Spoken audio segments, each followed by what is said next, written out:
Shalom. Selamat sahabat, Bapak Ibu, saudara-saudari yang terkasih di dalam Tuhan. Kita berjumpa kembali pada sahabat ini melalui tayangan dari Amor TV. Di tengah-tengah segala kondisi yang ada, kita bersyukur bahwa kasih Tuhan selalu ajaib di dalam kehidupan kita masing-masing. Pada sahabat ini, kita akan mendengarkan dan mempelajari akan firman Tuhan yang diambil judul Siapakah Yesus.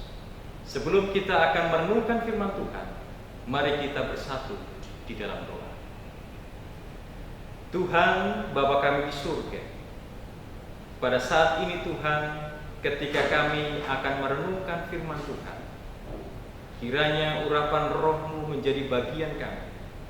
Tuhan akan boleh menolong kami agar kami boleh memahami akan firman Tuhan, meneguhkan iman dan percaya kami kepada Tuhan, dan kami boleh semakin dekat dengan Tuhan dari hari ke hari. Iman kami boleh terus bertumbuh, tabiat kami boleh semakin diubahkan, agar kemuliaan Tuhan boleh terbit atas kami. Terima kasih ya Tuhan. Kami berdoa dalam nama Tuhan Yesus, Juru Selamat dan Penebus kami. Amin. Bapak Ibu yang terkasih dalam Tuhan, bila mana pertanyaan ini ditujukan kepada kita, siapakah Yesus? Maka saya percaya bahwa dari anak-anak sampai yang paling tua sekalipun akan dapat menjawab dengan lugas, Yesus adalah Tuhan. Yesus adalah firman yang menjelma menjadi manusia dan yang akan datang kembali untuk membawa manusia masuk ke dalam kerajaan surga yang Tuhan sudah sediakan. Namun yang menjadi masalah adalah bahwa seringkali di dalam kehidupan kita, ketika kehidupan itu berjalan tidak sesuai yang kita rencanakan, ketika segala sesuatu yang terjadi itu tidak sesuai dengan yang kita harapkan. Contohnya, ketika orang yang kita kasihi jatuh sakit, ketika orang yang kita kasihi meninggal dunia, kita seringkali kemudian bertanya, di mana Tuhan? Kenapa Tuhan tidak memberikan pertolongan kepada kami? Ketika kondisi saat ini, ketika virus corona begitu mewabah, pekerjaan kemudian menjadi susah kita lakukan. Seringkali kita juga berseru kepada Tuhan, di manakah Tuhan? Kenapa Tuhan tidak segera memberikan pertolongan? Seringkali pada situasi-situasi seperti ini, kita gagal untuk mengenal Tuhan dengan yang sebenarnya. Dan satu hal yang harus kita ingat adalah bahwa pengenalan kita kepada Tuhan, Yohanes 17 ayat 3 mengatakan, itu dapat membawa kita kepada kehidupan yang kekal. Tetapi sebaliknya, dalam Hosea pasal 4 ayat yang ke-6 mengatakan, umatku binasa karena tidak mengenal Allah. Saudaraku, luar biasa. Umatku binasa karena tidak mengenal Allah. Hosea hidup pada zaman raja-raja. Hosea hidup pada zaman orang Israel sebagai nabi di antara bangsa Israel. Apakah mereka tidak tahu tentang Tuhan? Apakah mereka tidak kenal dengan Tuhan mereka? Saya percaya bahwa orang Israel tahu Tuhan mereka, tapi yang menjadi masalah adalah tahu tidak cukup. Kenapa? Karena tahu hanya sekedar pengetahuan saja, hanya sekedar di pikiran saja. Tetapi masalah mengenal Tuhan adalah menyangkut bagaimana hubungan intim kita dengan Tuhan. Karena kebinasaan dapat terjadi oleh karena kita tidak mengenal Tuhan. Makanya sahabat ini, saya mau kita belajar untuk mengenal Tuhan. Dan ketika kita mau belajar mengenal Tuhan, maka pertanyaannya adalah, kepada siapa kita mesti belajar? Apakah saya harus belajar kepada seorang pendeta? Apakah saya harus belajar kepada seorang tua-tua jemaat? Atau kepada siapa? Saudara yang terkasih dalam Tuhan, biasanya ketika kita sementara mendekati seseorang ketika kita suka sama seseorang, maka siapa yang kita mau dekati supaya kita bisa mengenal orang itu? Tentu saja yang kita dekati adalah teman-teman dekatnya, orang tuanya yang dekat dengan orang yang kita sukai.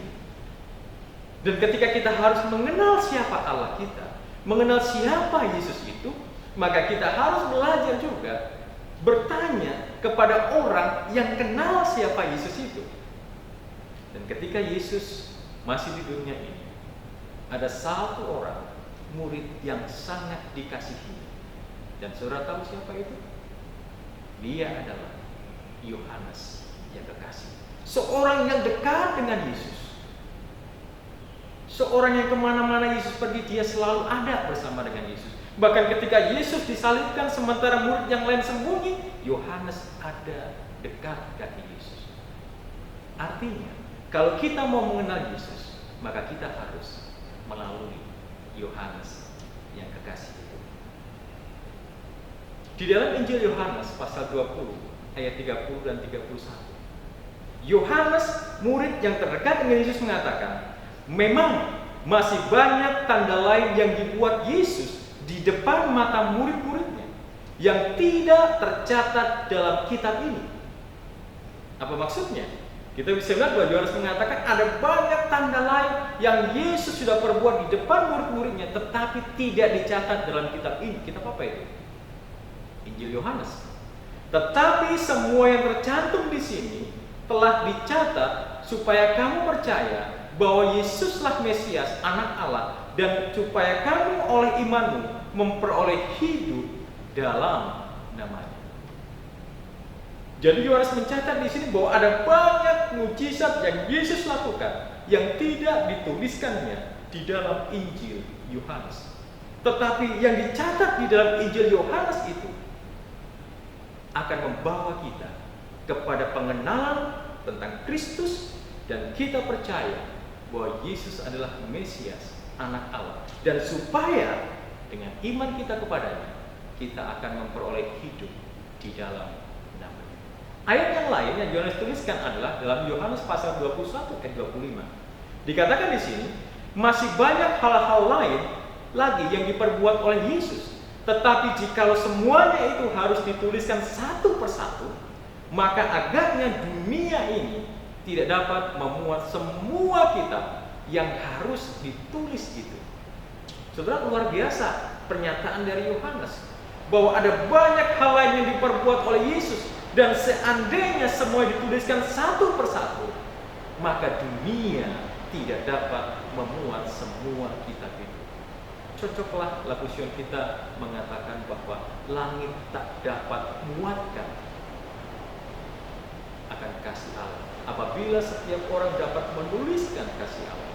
Tepat apa yang dikatakan Yohanes. Tetapi yang jadi pertanyaan adalah, kalau memang Yohanes katakan ada begitu banyak mujizat yang lain yang tidak dituliskan dalam kitab itu, pertanyaannya adalah, ada berapa banyak mujizat yang Yohanes catat di dalam kitab Injil Yohanes untuk menolong kita, umat-umat Tuhan yang hidup pada akhir zaman, supaya kita boleh percaya Yesus adalah Mesias, Anak Allah, dan kita boleh beroleh hidup itu sendiri.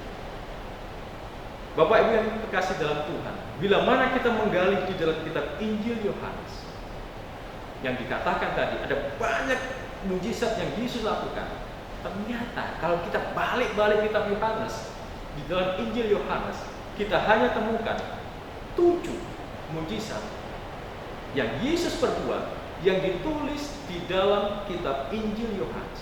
Tetapi melalui 7 mujizat yang Yesus nyatakan, yang ditulis oleh Yohanes ini, kita akan dibawa untuk mengenal siapa Yesus. Kita akan dibawa untuk semakin dekat dengan Yesus. Kita akan dibawa untuk semakin bertumbuh di dalam iman dan percaya kita kepada Yesus.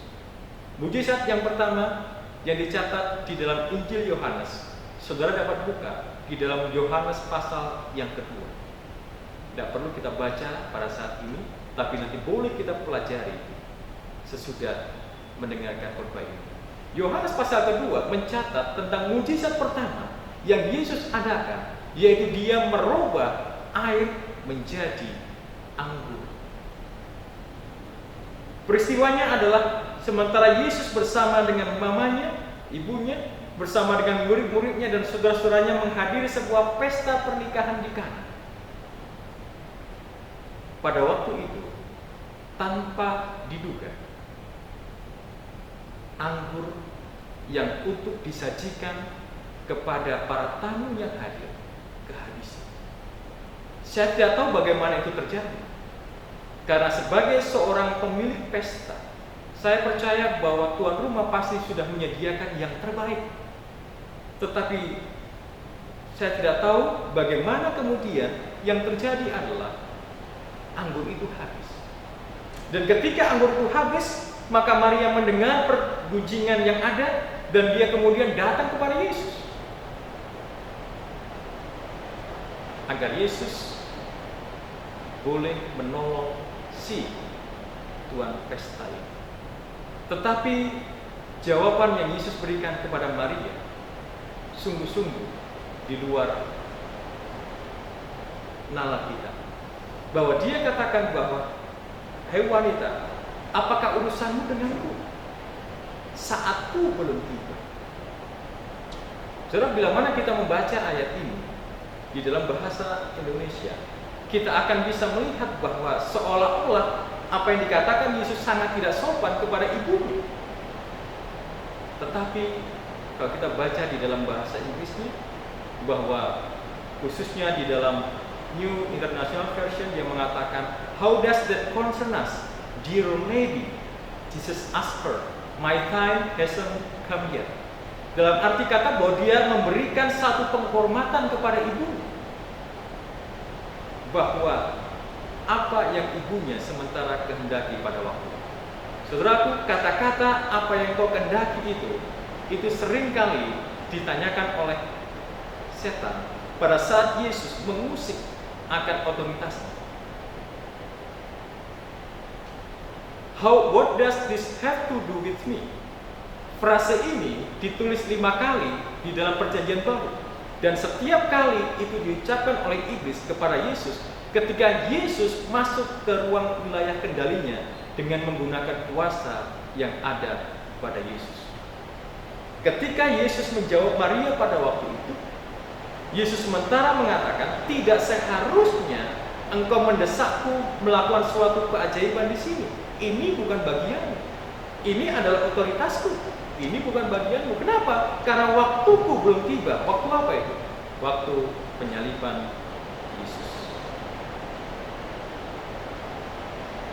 Saudara yang terkasih dalam Tuhan, singkat cerita, bahwa kemudian Maria mengatakan, apa yang dia suruh, perbuatlah itu. Dan Yesus menyuruh kepada para pembantu dari tuan pesta ini untuk mereka menyediakan tempayan. Dan air yang dituangkan di tempayan ini, seberapa banyak pun itu, berubah menjadi anggur pada saat hujan ini membawa kepada pemimpin pesta. Saudara, apa yang kita bisa temukan melalui perikop ini? Kita bisa melihat di situ adalah bagaimana Yesus ini mengubah air menjadi anggur, merubah sesuatu yang biasa-biasa saja menjadi memiliki nilai lebih, menjadi memiliki nilai yang lebih mulia dibandingkan dengan yang sebelumnya. Dan ketika kita membaca perikop ini, kita bisa menemukan, kita bisa mengenal siapa Yesus, bahwa Yesus adalah Allah yang memberikan yang terbaik kepada kita. Dia bukanlah Allah yang memberikan hal-hal yang remeh kepada kita. Dia bukanlah Allah yang memberikan yang ala kadarnya kepada kita. Tetapi ketika Dia memberikan kepada kita berkat-berkatnya, pasti itu adalah yang terbaik bagi kita. Di dalam kitab Yeremia pasal 29 ayat 11 sampai 14 mengatakan, "Sebab aku ini mengetahui rancangan-rancangan apa yang ada padaku mengenai kamu." Demikianlah firman Tuhan, yaitu rancangan damai sejahtera dan bukan kecelakaan, untuk memberikan kepadamu hari depan yang penuh harapan. Dan apabila kamu berseru dan datang untuk berdoa kepadaku, maka aku akan mendengarkan kamu. Apabila kamu mencari aku, kamu akan menemukan aku. Apabila kamu menanyakan aku dengan segenap hati, aku akan memberi kamu menemukan aku. Demikianlah firman Tuhan. Dan aku akan memulihkan keadaanmu dan akan mengumpulkan kamu dari antara segala bangsa dan dari segala tempat kemana kamu telah kucerai-beraikan. Demikianlah firman Tuhan. Dan aku akan mengembalikan kamu ke tempat yang dari mana aku telah membuang kamu. Bapak Ibu, ayat ini memberitahukan kepada kita bahwa rencana Tuhan adalah rencana yang terbaik. Ketika Tuhan menyediakan sesuatu kepada kita, maka itu pastilah juga yang terbaik.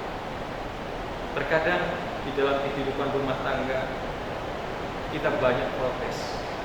Kenapa suami saya bukan orang kaya? Kenapa istri saya tidak cantik?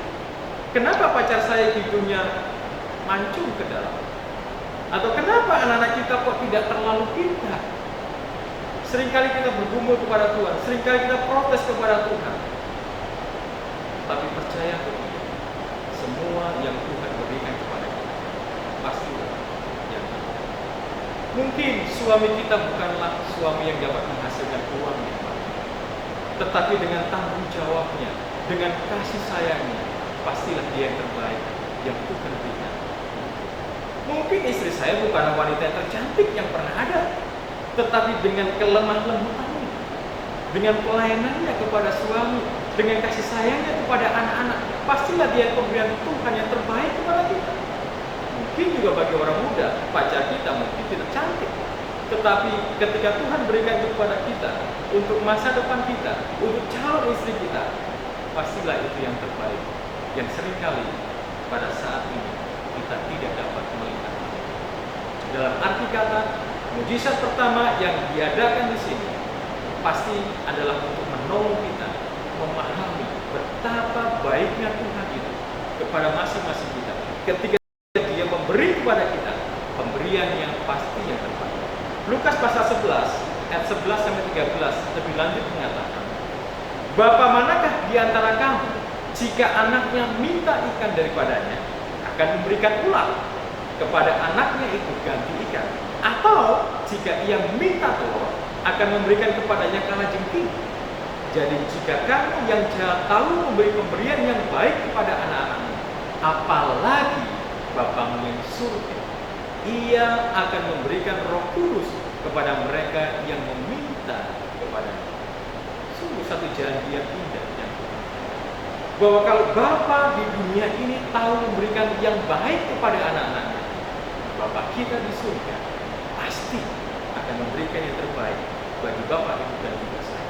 Dia akan memberikan karunia yang terbaik bagi kita.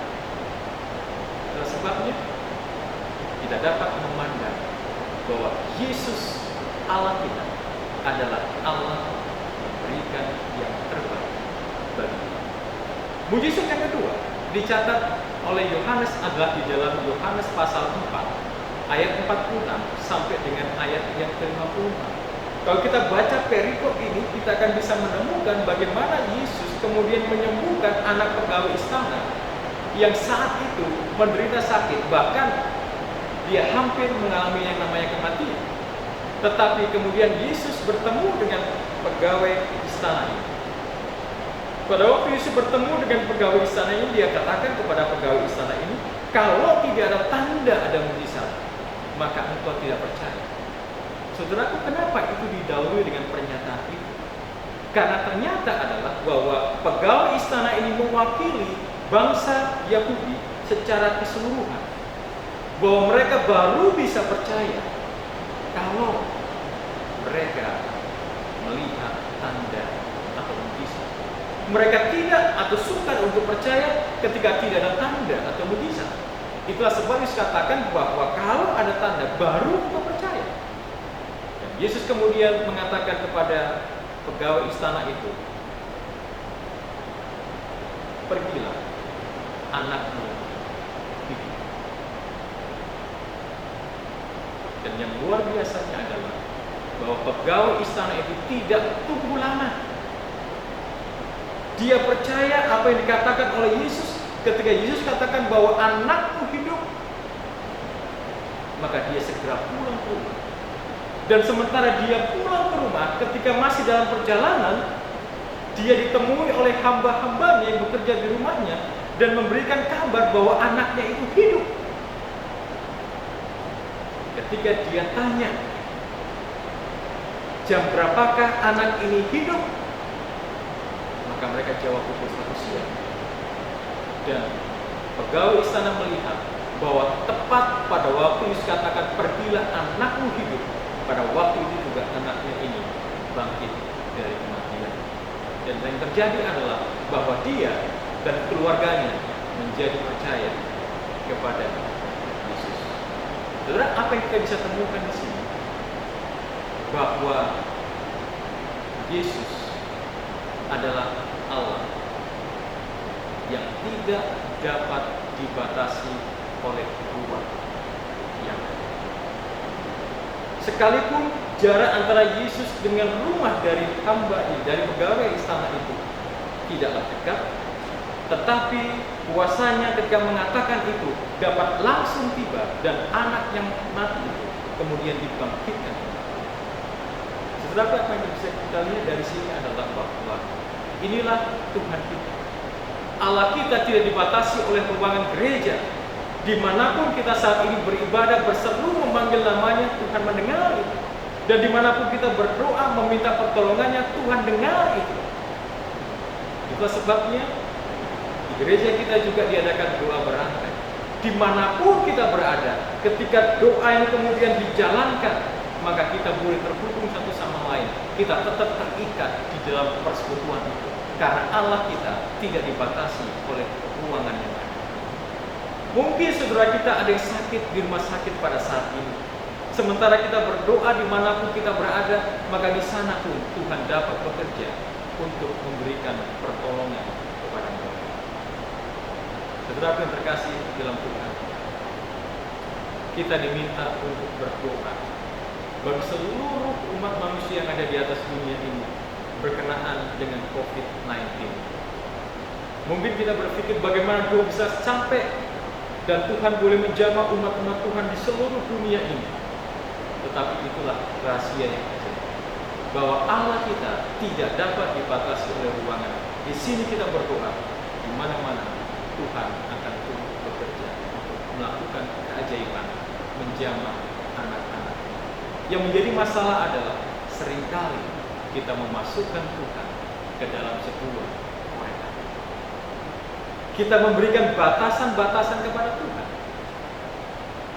Ada yang Tuhan bisa jawab, yang kita harus serahkan kepadanya. Tetapi ada yang Tuhan tidak perlu tahu dan tidak perlu jawab. Saudara, kadang-kadang kita yang batasi Tuhan. Tetapi pada sahabat ini, ketika kita sadar bahwa Tuhan kita adalah Allah yang tidak dibatasi oleh ruangan apapun, maka marilah kita sebagai anak-anak Tuhan, dimanapun kita berada, kita berdoa bersama-sama, mendoakan yang terbaik bagi gereja kita, bagi kehidupan pribadi kita, bagi kehidupan umat-umat Tuhan, dan bagi umat manusia di seluruh dunia ini, agar semuanya boleh berjalan sesuai dengan rencana dan kehendak kita. Mujizat yang ketiga yang Tuhan lakukan dicatat di dalam Yohanes pasal 5 ayat 1 sampai dengan ayat yang ke-18. Mujizat ini tentang orang lumpuh yang disembuhkan, yang terjadi pada hari Sabat di kolam Bethesda. Dan orang lumpuh ini bukan orang sembarangan, karena dia 38 tahun mengalami kelumpuhan.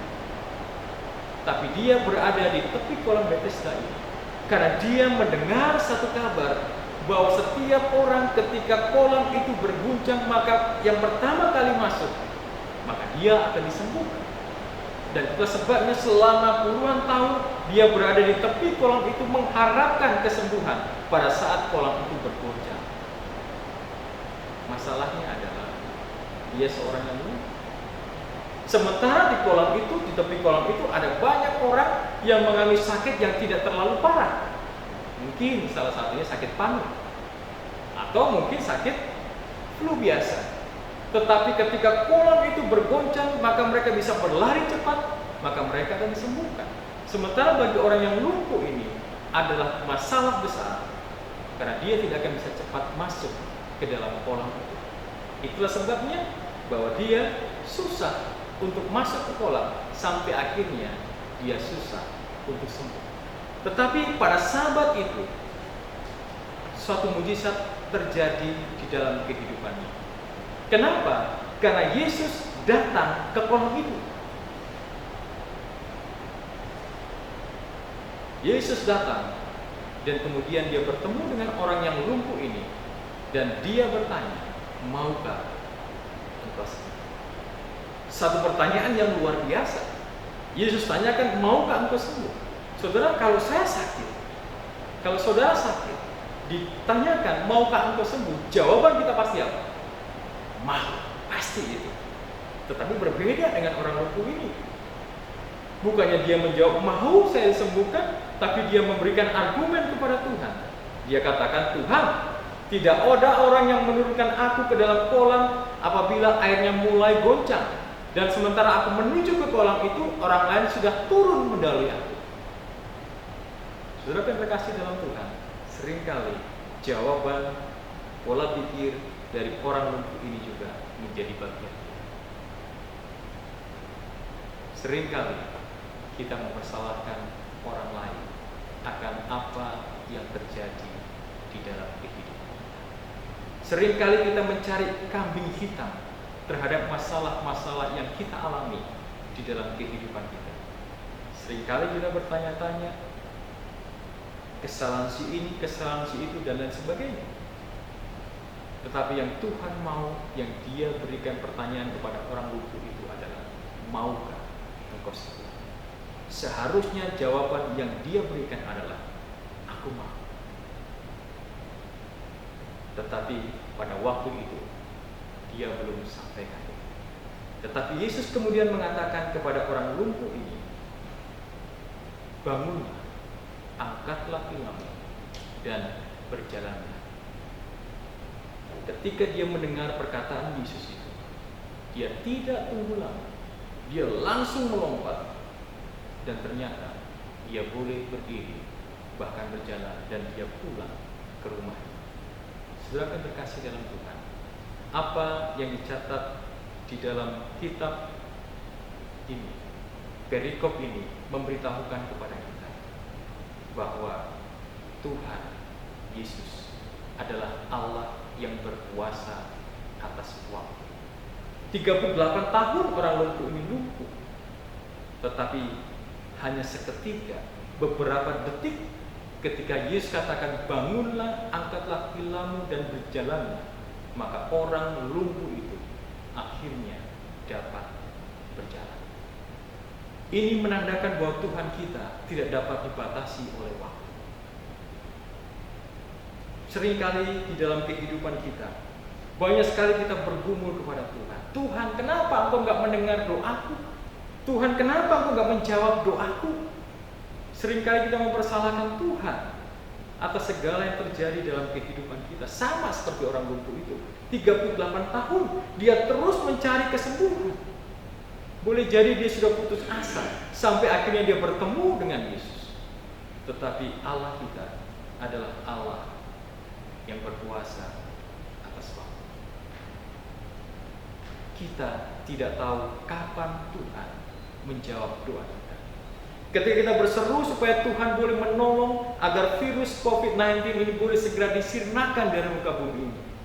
Tapi yang terjadi bahwa di beberapa tempat, di beberapa negara, virus itu semakin berkembang. Seringkali kita protes kepada Tuhan. Tuhan, kenapa Engkau gak mendengar doa? Bahkan kalau kita membaca akan firman Tuhan di dalam kitab Mazmur pasal 13 ayat yang pertama juga mengatakan, untuk pemimpin biduan Mazmur Daud, berapa lama lagi Tuhan Kau lupakan aku terus menerus? Berapa lama lagi Kau sembunyikan wajah-Mu terhadap aku? Saudara, Daud berseru kepada Tuhan, berapa lama lagi? Ini mewakili gambaran kita sebagai anak-anak Tuhan. Seringkali kita tidak tahu dan kita mendesak Tuhan berdasarkan waktu kita di dalam memberikan jawaban kepada kita. Mazmur 94 ayat 3 juga melanjutkan di sini. Berapa lama lagi orang-orang fasik ya Tuhan? Berapa lama lagi orang-orang fasik beria-ria? Sebuah protes yang diungkapkan, kenapa orang fasik itu tetap bisa bersuka cita? Berapa lama waktu yang diberikan mereka untuk bersuka cita? Bahkan dalam Habakuk pasal 1 ayat 2 juga mengatakan, berapa lama lagi Tuhan, aku akan berteriak, tetapi tidak kau dengar. Aku berseru kepadamu penindasan, tetapi tidak kau tolong. Saudaraku, saya percaya bahwa ini adalah gambaran kehidupan kita. Ketika kita bermohon kepada Tuhan, ketika kita sudah rendah hati memohon kepada pertolongan Tuhan, ketika kita sudah serahkan hidup kita di bawah pertolongan Tuhan, mengharapkan Tuhan memberikan pertolongan kepada kita, seringkali tidak segera kita dapatkan jawabannya. Dan ketika kita tidak dapatkan jawabannya itu, kita merasa bahwa Tuhan tidak peduli kepada kita. Kita merasa bahwa Tuhan itu lalai untuk menepati janjinya. Satu hal yang harus kita ingat adalah bahwa Tuhan tidak lalai menepati janjinya. Bahwa setiap seruan kita akan Tuhan dengar, dan Tuhan pasti akan memberikan segala yang terbaik. Hanya yang harus kita nantikan adalah waktunya Tuhan. Kita tidak bisa paksakan Tuhan menuruti waktu kita, tapi kitalah yang harus mengikuti waktunya Tuhan. Karena Allah kita, Allah yang tidak dibatasi oleh waktu. Ketika waktunya Tuhan terjadi, percayalah, segala jawaban yang terbaik akan Tuhan berikan, menjawab setiap pergumulan kita yang kita sudah bawa kepadanya di dalam doa-doa kita. Mujizat yang keempat tercatat di dalam Yohanes pasal 6 ayat 16 sampai dengan yang ke-21. Saya percaya bahwa mujizat ini seringkali kita dengarkan dari sejak kita anak-anak, yaitu 5 roti dan 2 ekor ikan, di mana Yesus memberi makan 5.000 orang. Saya tidak tahu apa yang terjadi pada waktu itu, tapi saya percaya ketika Yesus sementara berkhotbah di hadapan orang banyak pada waktu itu, maka orang banyak terkesima dengan khotbahnya, sehingga dari pagi sampai sore sampai malam pun mereka tidak mau beranjak. Saudara, pada waktu yang lalu kita mendengarkan KKR Pendeta Misa, dalam hati saya berpikir ini luar biasa. Jemaat biasanya dari malam ke malam ketika KKR sebelumnya, begitu jam sudah mulai lewat maka gelisah. Tapi pada waktu KKR kemarin, saya melihat bahwa mereka sanggup untuk tetap duduk tenang sampai selesai. Ini luar biasa. Dan saya percaya ketika Yesus mengadakan KKR pada waktu itu jauh lebih indah, karena orang-orang tetap duduk. Dan ketika malam sudah mulai larut, ketika mereka seharusnya pulang untuk paling tidak mengisi perut mereka, tapi didapati bahwa mereka tetap bertahan di situ.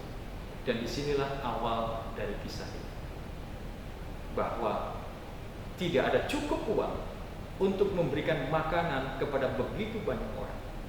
Tetapi seorang anak kecil datang kepada Filipus dengan membawa 5 roti dan 2 ekor ikan. Dan 5 roti dan 2 ekor ikan ini oleh Andreas dibawa kepada Yesus, dan ternyata apa yang sedikit di tangannya itu berubah menjadi banyak di tangan Yesus. Saudara yang terkasih dalam Tuhan, melalui kisah ini kita bisa melihat bahwa Yesus Kristus adalah Allah yang memenuhi segala kebutuhan kita. Seringkali kita merasakan kita tidak memiliki makanan. Seringkali kita merasakan bahwa kita tidak memiliki lagi uang, khususnya di saat krisis seperti sekarang ini. Tetapi percayalah, mujizat yang Yesus lakukan, memberi makan 5.000 orang ini, pasti juga dapat terjadi di dalam kehidupan masing-masing kita. Ketika kita dalam segala keterbatasan yang ada pada kita, tapi kita mau berserah kepada Tuhan, mau bermohon kepada Tuhan, percaya bahwa Tuhan pasti akan memenuhi segala kebutuhan kita masing-masing. Dalam Matius pasal 6 ayat 31 dan 32 mengatakan, sebab itu janganlah kamu khawatir dan berkata, apakah yang harus kami makan? Apakah yang akan kami minum? Semua itu dikatakan di sini dicari bangsa-bangsa yang tidak mengenal Allah. Akan tetapi Bapamu yang di surga tahu bahwa kamu memerlukan semuanya. Bapak Ibu, tidak ada yang perlu kita khawatirkan di dalam kehidupan kita saat ini. Ketika kita membutuhkan, maka saya percaya setiap doa yang didasarkan oleh kepada kebutuhan kita, Tuhan pasti akan memenuhi. Tuhan pasti akan memberikan ketika itu merupakan kebutuhan yang mendesak di dalam kehidupan kita. Karena Allah akan memberikan segala kebutuhan kita. Orang-orang muda mungkin bergumul untuk mendapatkan pekerjaan di situasi seperti ini. Anak-anak kelas 6, kelas 9, dan kelas 12 mungkin sementara bergumul bagaimana bisa lulus dengan kondisi seperti sekarang ini. Bagi yang berumah tangga, bagaimana bisa mencukupi kebutuhan keluarga di saat kondisi seperti ini. Bagi yang mereka berusaha, pengusaha, bagaimana dapat pemasaran yang bagus pada kondisi seperti ini. Tetapi ketika Tuhan memberikan makan kepada 5.000 orang ini, dapat menolong kita, menguatkan kita, segala kebutuhan kita, apapun itu yang kita bawa kepada Tuhan, yang kita mohonkan kepada Tuhan, Tuhan akan memberikan segala yang terbaik, segala kebutuhan kita. Mujizat yang kelima terdapat di dalam kitab Injil Yohanes pasal 6 ayat 12 ayat 16 sampai 21, di mana Yesus pada waktu itu berjalan di atas air. Ketika malam itu, sementara murid-murid disuruh berangkat lebih dahulu, Yesus menyeberang ke danau itu, sementara Yesus berdoa. Maka di tengah alam yang begitu kacau, di tengah badai yang terus melanda, tiba-tiba di depan mereka memandang sesosok bayangan. Dan mereka ketakutan, karena mereka berpikir bahwa itu adalah setan yang sementara hendak mengganggu mereka. Tapi Yesus katakan bahwa inilah Allah. Dan Petrus mengatakan, jika engkau Tuhan, maka suruhlah aku berjalan di atas air. Dan Petrus kemudian berjalan di atas air, tetapi kemudian dia jatuh tenggelam karena kurang percaya. Dan Yesus menjamah menolong Petrus sehingga dia tidak jadi tenggelam. Saudaraku, apa yang kita bisa temukan di sini? Kadang-kala dalam kehidupan kita seperti para murid, ada badai yang besar di dalam kehidupan masing-masing kita yang kita tidak sanggup untuk mengatasi.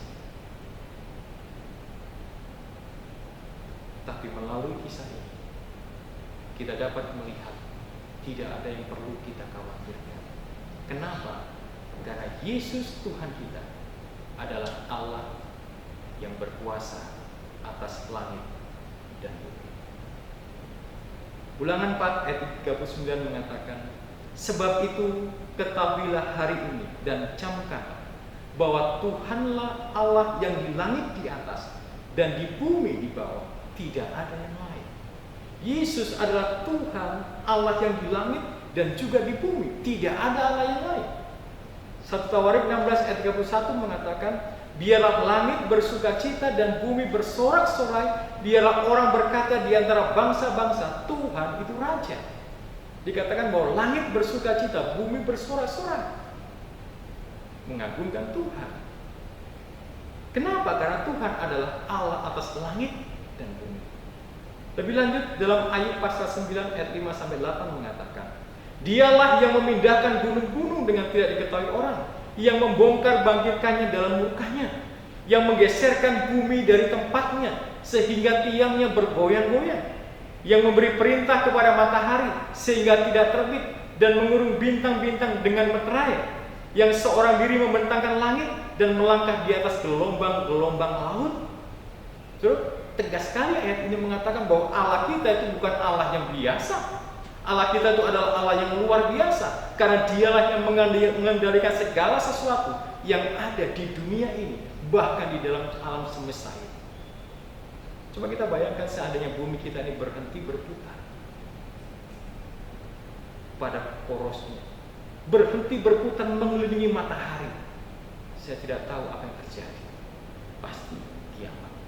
Tetapi Tuhan Allah kita adalah Allah yang luar biasa. Allah tetap memegang kendali di dalam kehidupan kita. Dia tetap mengatur segala sesuatu yang berjalan dengan baik, sehingga kita masih ada pada saat ini. Apa yang kita bisa lihat di sini adalah, walaupun ada banyak musibah yang ada terjadi sekarang ini, Bapak Ibu yang terkasih, ingat bahwa Tuhan tetap berkuasa atas langit dan bumi. Bahwa Tuhan yang tetap mengendalikan segala sesuatunya. Apalagi kita sebagai manusia, pasti Tuhan akan perhatikan kita.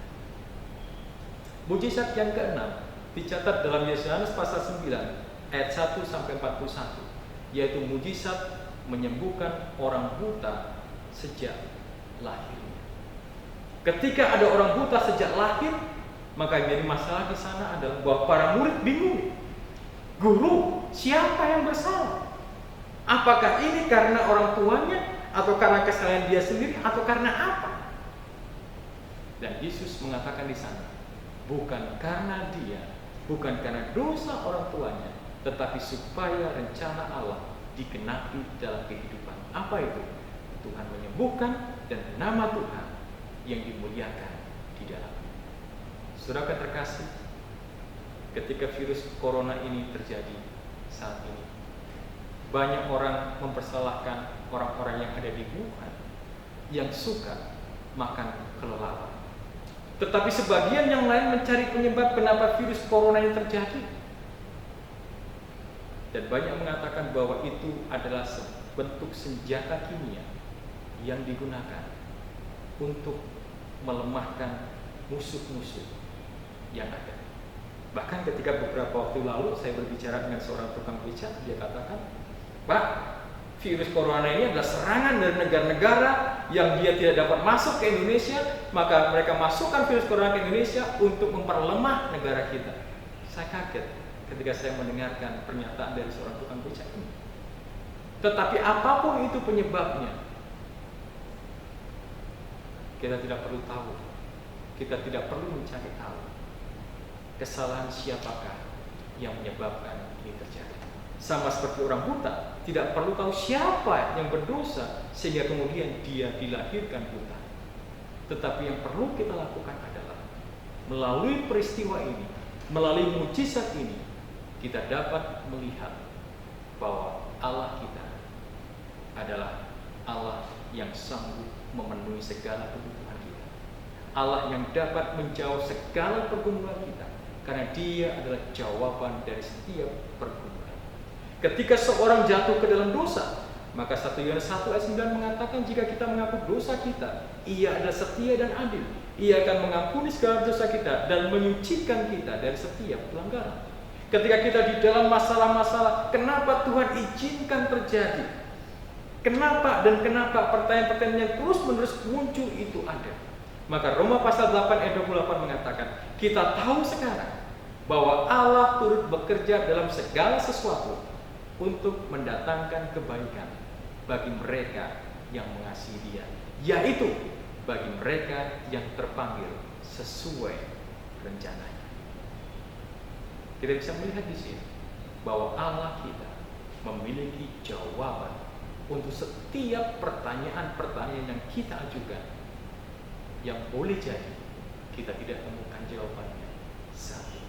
Tapi saya percaya jawaban kenapa Tuhan izinkan virus corona ini terjadi di negara kita dan di seluruh dunia pasti ada alasannya, dan kita pasti akan temukan jawabannya.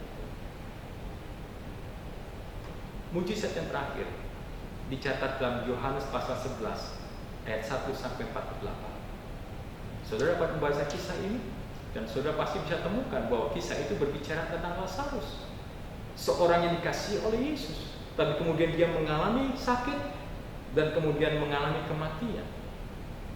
Ketika Yesus mendengarkan laporan, dia nggak segera datang untuk menyembuhkan Lazarus. Tetapi ketika Lazarus sudah meninggal, barulah dia datang untuk bertemu dengan Maria dan juga Marta, saudara Lazarus. Dan kita bisa melihat di dalam peristiwa itu bagaimana Yesus kemudian membangkitkan Lazarus dari kematian. Satu janji yang Yesus berikan dalam Yohanes pasal 11 ayat 25. Akulah kebangkitan dan hidup. Barang siapa yang percaya kepada-Aku, ia akan hidup walaupun ia sudah mati. Saudaraku, melalui kisah ini kita dapat melihat bahwa Yesus memberikan satu pekabaran yang indah, bahwa Dia berkuasa atas kematian itu. Walaupun kemudian Dia mengalami kematian, tetapi kematian tidak dapat menahannya. Dia bangkit dari kematian untuk hidup yang kekal. Dan janji yang sama diberikan kepada masing-masing kita.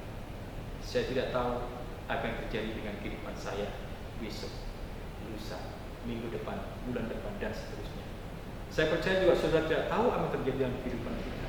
Apakah kita akan mampu bertahan menghadapi serangan virus corona ini? Ataukah pada akhirnya kita juga akan menyerah? Tetapi janji ini memberikan satu pengharapan kepada kita. Walaupun kematian itu pasti akan terjadi dalam hidup kita, tetapi Yesus adalah Allah yang berkuasa atas kematian.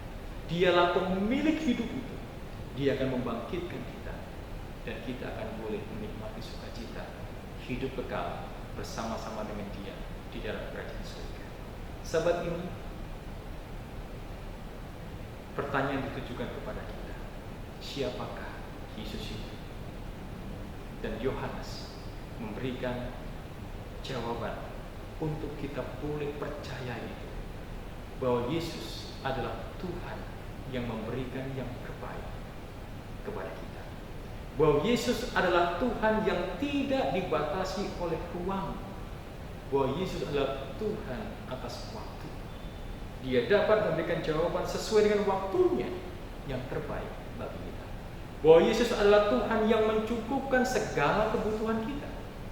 Ketika kita dalam kebutuhan kita dan kita datang berdoa kepadanya, Tuhan akan mengabulkan doa-doa kita.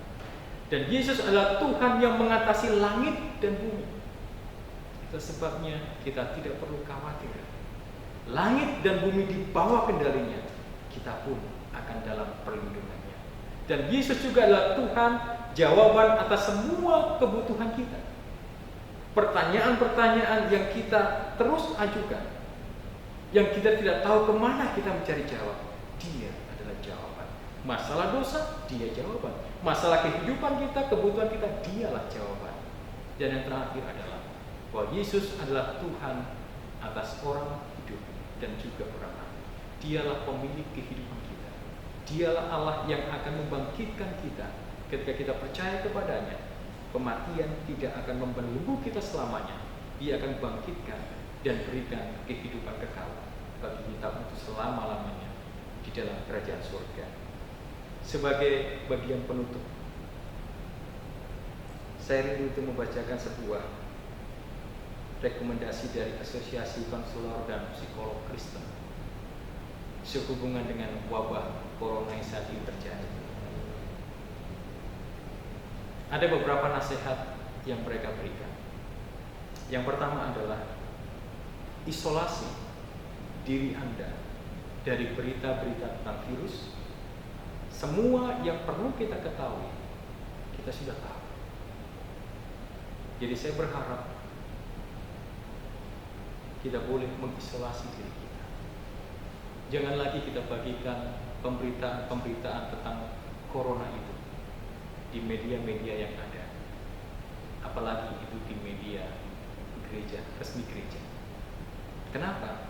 Karena sebetulnya apa yang kita perlu tahu sudah kita tahu. Kita tahu bagaimana gejala-gejalanya. Kita tahu bagaimana bentuk penyebarannya. Kita tahu berapa yang mati oleh karena itu semua. Bagaimana cara kita mencegah virus corona itu? Bagaimana kita meningkatkan imun tubuh kita? Yang perlu kita lakukan adalah kita perlu menghidupkannya. Jangan lagi kita sebarkan berita-berita itu. Kemudian yang kedua adalah jangan mencari tahu data korban jiwa. Saudara, kadang kita terpancing untuk mencari berita-berita berapa korbannya, di Surabaya berapa, tanpa kita sadari bahwa ketika kita mengetahui semakin bertambah data, seringkali itu menyebabkan kita stres, seringkali itu menyebabkan kita tertekan, dan kadangkala itu kemudian membawa kita kepada ketakutan dan kehilangan iman kepada Tuhan. Yang ketiga adalah jangan lagi mencari informasi tambahan di internet. Kenapa? Itu melemahkan mental kita. Semakin kita berusaha mencari, semakin kita temukan, semakin ciut nyali kita. Hindarkan itu. Kemudian hindari mengirim pesan-pesan teks yang berpotensi fatal. Kenapa? Karena kita tidak tahu kepada siapa kita mengirimkan itu. Mungkin saudara ketika menerima informasi itu tidak ada masalah, tetapi bagi orang yang saudara kepadanya tujukan berita-berita itu, boleh jadi itu membuat dia cemas, membuat dia takut, dan itu bisa bermasalah di dalam kehidupannya. Kemudian, jika memungkinkan, dengarkan musik di rumah dengan volume yang menyenangkan. Lebih bagus dibandingkan kita mencari berita-berita itu, cari hiburan. Dengarkan lagu-lagu rohani yang dapat menguatkan iman kita. Yang keenam, pertahankan disiplin di rumah. Cuci tangan sebelum melakukan segala sesuatu. Yang ketujuh, biarlah suasana hati positif Anda akan membantu melindungi sistem kekebalan tubuh Anda. Pikiran yang positif dapat menolong kita memiliki kekebalan tubuh. Dan yang kedelapan, percayalah bahwa ini juga akan berlalu. Badai ini pasti berlalu. Dan sahabat ini sebagai kesimpulannya, saya ingin menanyakan kepada kita, maukah Anda mengenal Yesus? Maukah Anda merubah pandangan Anda yang saat ini masih tertuju kepada krisis COVID-19 ini, mengalihkannya dengan memandang kepada Yesus? Percayalah bahwa badai akan berlalu, tetapi pandangan kita kepada Tuhan jangan kita tinggalkan. Terus tujukan pandangan kita kepada Yesus. Hanya Dialah jawaban untuk setiap pergumulan kita. Kiranya Tuhan memberkati kita masing-masing. Kita bersatu di dalam doa. Bapa di surga, terima kasih siang hari ini, hari Sabatmu ini, kami boleh mendengarkan firman Tuhan. Kami boleh mengenal siapa Yesus yang sesungguhnya. Tuhan, ketika kami sudah merenungkan firman-Mu ini, biarlah iman dan pengharapan kami semakin teguh di dalam Tuhan. Kami boleh terus bertumbuh dalam iman kami kepadamu. Kami boleh semakin bergantung kepada Tuhan, bahwa di balik segala pergumulan yang kami alami sebagai akibat dari berkembangnya, mewabahnya virus COVID-19 ini, Tuhan, kami percaya bahwa Tuhan tidak akan tinggalkan kami. Kami percaya bahwa Tuhan selalu mendengarkan seruan kami ketika kami bermohon kepada Tuhan, dan Tuhan pasti memberikan jawaban yang terbaik tepat pada waktunya Tuhan. Tolong kami sementara kami menunggu waktunya Tuhan. Tuhan boleh menolong kami melalui Roh Kudus-Mu, agar iman kami boleh semakin dikuatkan untuk menantikan waktunya Tuhan, sehingga ketika waktunya Tuhan itu terjadi, kami dapat bersukacita untuk memuji dan memuliakan nama-Mu. Terima kasih ya Tuhan. Kami percaya bahwa berkat Tuhan akan tercurah ke atas anak-anak Tuhan. Berkat kesehatan, berkat materi akan melimpah dalam kehidupan kami, agar hidup kami boleh senantiasa diwarnai dengan damai sejahtera dan penuh dengan sukacita dan kami boleh senantiasa memuji dan memuliakan nama. Terima kasih ya Tuhan untuk kasih setiamu. Hamba-Mu persembahkan doa ini dalam nama Tuhan Yesus Kristus, Juru Selamat dan Penebus kami. Amin.